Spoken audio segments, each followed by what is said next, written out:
Henrique Martin, Luz inteiramente gasta por Deus, 1781-1812. Ajoelhado na praia da Índia, Henrique Martin derramava a alma perante o Mestre e orava: Amado Senhor, eu também andava no país longínquo. Minha vida ardia no pecado. Desejaste que eu me tornasse não mais um tição para espalhar a destruição, mas uma tocha brilhando por ti. Zacarias, capítulo 3, versículo 2. Eis-me aqui nas trevas mais densas, selvagens e opressivas do paganismo. Agora, Senhor, quero arder até me consumir inteiramente por ti. O intenso ardor daquele dia sempre motivou a vida desse moço. Diz-se que possuiu o nome mais heróico que adorna a história da Igreja da Inglaterra, desde os tempos da Rainha Elizabeth. Contudo, até entre seus patrícios, ele não é bem conhecido.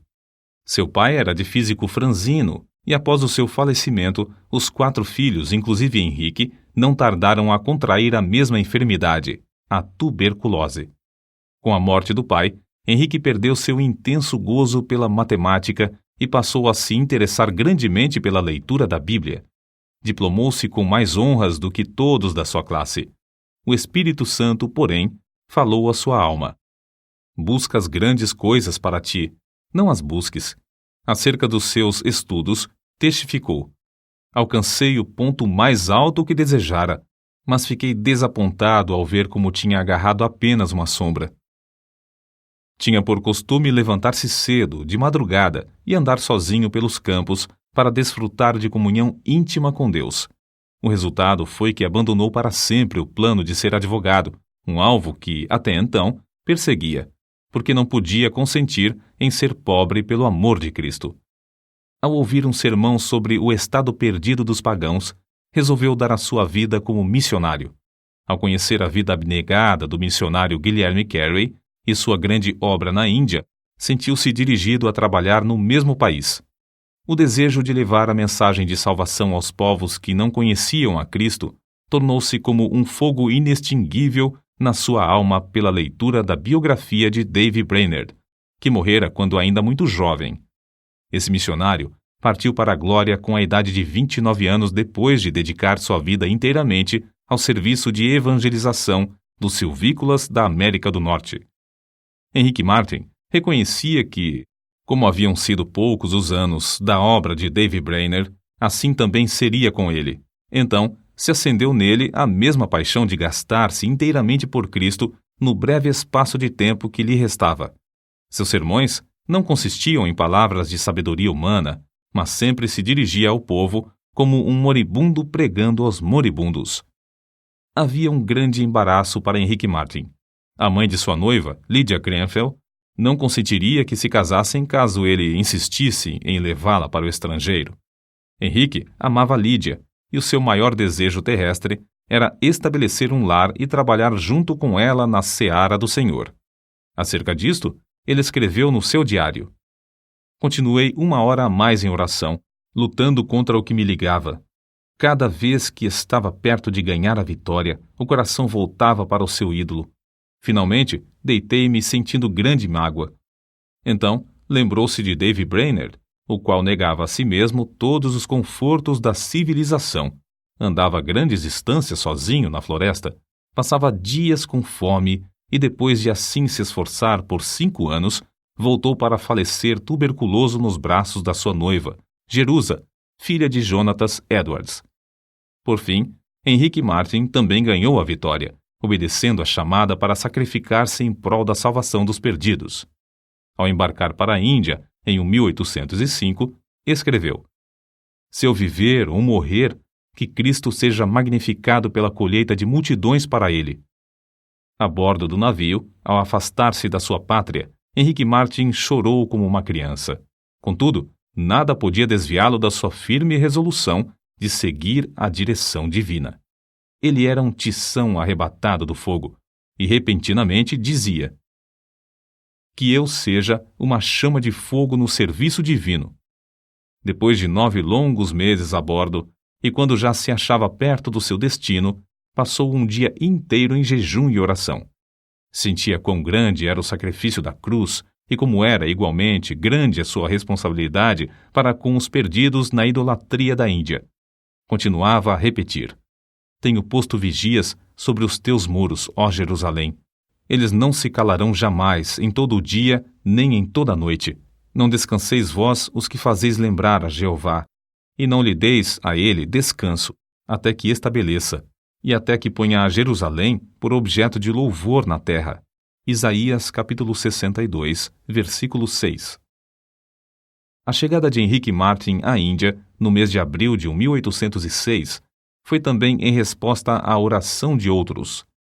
A necessidade era tão grande nesse país que os poucos obreiros concordaram em se reunir em Calcutá de 8 em 8 dias para pedir a Deus que enviasse um homem cheio do Espírito Santo e poder à Índia. Martyn, logo ao desembarcar, foi recebido alegremente por eles como resposta às orações. É difícil imaginar o horror das trevas em que vivia esse povo, entre o qual Martyn se achava. Um dia, perto do lugar onde se hospedara, ouviu uma música e viu a fumaça de uma das piras fúnebres de que ouvira falar antes de sair da Inglaterra. As chamas já começavam a subir do lugar onde uma viúva se achava sentada ao lado do cadáver de seu marido morto. Martyn, indignado, esforçou-se, mas não pôde conseguir salvar a pobre vítima. Em outra ocasião, foi atraído pelo ruído do símbolo a um lugar onde o povo fazia culto aos demônios. As pessoas ali reunidas se prostravam perante o ídolo, obra das suas próprias mãos, a quem adoravam e temiam. Martyn sentia-se mesmo na vizinhança do inferno. Cercado de tais cenas, ele se aplicava mais e mais, sem se cansar, dia após dia, a aprender a língua. Não desanimava com a falta de fruto da sua pregação, reconhecendo ser de maior importância traduzir as Escrituras e colocá-las nas mãos do povo. Com esse alvo, perseverava cuidadosamente no trabalho de tradução, aperfeiçoando a obra pouco a pouco e parando de vez em quando para pedir o auxílio de Deus. Extraído de um dos seus sermões, conservados no Museu Britânico, o próximo texto denota como a sua alma ardia no firme propósito de dar a Bíblia ao povo. Pensai na situação triste do moribundo, que apenas conhece bastante da eternidade para temer a morte, mas não conhece bastante do Salvador para olhar o futuro com esperança. Não pode pedir uma Bíblia para saber algo sobre o que se firmar, nem pode pedir à esposa ou ao filho que lhe leiam um capítulo para o confortar. A Bíblia, é um tesouro que eles nunca possuíram. Vós que tendes um coração para sentir a miséria do próximo, vós que sabeis como a agonia de espírito é mais que qualquer sofrimento do corpo, vós que sabeis que vem o dia em que tendes de morrer. Dai-lhes aquilo que lhes será um conforto na hora da morte. Para suprir os povos da Índia e da Pérsia com a Bíblia em suas próprias línguas, Martyn aplicou-se à obra de tradução das Escrituras de dia e de noite, até mesmo quando descansava e quando em viagem. Não diminuía a sua marcha quando o termômetro registrava um intenso calor de 70 graus, nem quando sofria da febre intermitente, nem com um avanço da peste branca que ardia no seu peito. Como David Brainerd, cuja biografia sempre serviu para inspirá-lo, Henrique Martyn passou dias inteiros em intercessão e comunhão com o amado, seu querido Jesus. Parece, escreveu ele, que posso orar para sempre, sem nunca cansar. Quão doce andar com Jesus e morrer por ele. Para ele, a oração não era uma formalidade, mas um meio certo de quebrantar os endurecidos e vencer os adversários. 6 anos e meio depois de ter desembarcado na Índia, enquanto empreendia longa viagem, faleceu com a idade de 31 anos. Separado dos irmãos, do resto da família, com a noiva esperando-o na Inglaterra e cercado de perseguições, foi enterrado em lugar desconhecido. Era grande o ânimo, a perseverança, o amor, a dedicação com que trabalhava na seara do seu Senhor. O zelo ardeu até ele se consumir nesse curto espaço de 6 anos e meio.